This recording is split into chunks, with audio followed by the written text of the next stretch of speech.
wo ni han na le ge tao se wa ba ke pa gli pa nyo le ora lo ta le ho le do le nya le thi ko ko bi de le ke nya thi lo ko pu thi che ko che yo ta thi ta to ke sak so wa ti ko ku o kwe ma ni o ke pu du pu da ko de mi ta se wa ba ti ni lo ya sa de lo du ke ye ke he lo ta se to le pu ko we si pu le we pa pla to da song ba pa du ta kha ni lo a ko da do we ni mi we da USKD Ukraine Development Organization ta ra lo ta lu te ni chin ni lo wa le ta subscribe ba di ti pha ni ye se mi la le ke subscribe ba we do ke share ni ba kwa a mi ta se mi la ni lo ke ke lo ta se to le fu ko we si pu le pa pla to da pa du ta kha ni lo fu na hu a me na hu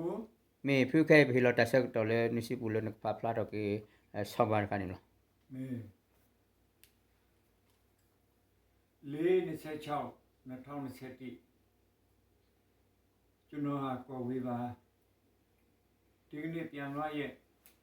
ဤသို့ကြံပေးလို့ဒီဆောင်းကားကိုဖတ်ကြားပါမည်အပိုင်းတိဤသို့ကြံပေးလို့ဒီအကြံဖက်အာနာသိမှုကြောင့်လက်ရှိအာနာကနေအာနာလက်လွတ်ခဲ့ရသောပြည်သူအစိုးရတစ်ခုကမိမိတို့ရဲ့အာဏာကိုအချိန်မီပြန်လည်စူးစီးရည်တည်နိုင်ဖို့အရေးကြီးသောကာလတစ်ခုဖြစ်သည်အခုဒေါက်တာဆာဆာဖွဲ့စည်းခဲ့သော CRPH ကပြည်သူအာဏာပြန်လည်ရရှိရေးကိုအဓိကထားပြီးလှုပ်ဆောင်ခဲ့သလိုအမျိုးသားညီညွတ်ရေး NUG အစိုးရတစ်ခုကိုဖွဲ့စည်းနိုင်ခဲ့တာကိုတွေ့ရှိရသည်သို့သောဒီ NUG အစိုးရသည်လူမျိုးစုတချို့ပါဝင်ခဲ့တော်လဲစစ်မှန်သောဖက်ဒရယ်တို့ဥတီချင်းမရှိပဲလူမျိုးတစ်မျိုးကိုဒါဆက်လက်ပြီးအာဏာပြန်လည်ရရှိရေးနဲ့လူမျိုးကြီးကိုဒါခိုင်မာစေသောအမြင့်တွဲနိုင်ရန်ဖြစ်သည်အခုအချိန်ကပြည်သူအာဏာသိမ်းယူခဲ့သောရန်သူတွေအမြင့်မတွယ်နိုင်ခင် CRPH ကမြန်မာပြည်ရှိတိုင်းရင်းသားအလုံးဗမာအပါအဝင်သိသိခိုင်မာသောဖက်ဒရယ်တမတော်ရေးတစ်ခုအရေးကြီးလို့အပ်နေသောကာလမှာလူမျိုးကြီးလူမျိုးငယ်ခွဲခြားမှုမရှိဘဲစစ်မှန်သောဖက်ဒရယ်အမှန်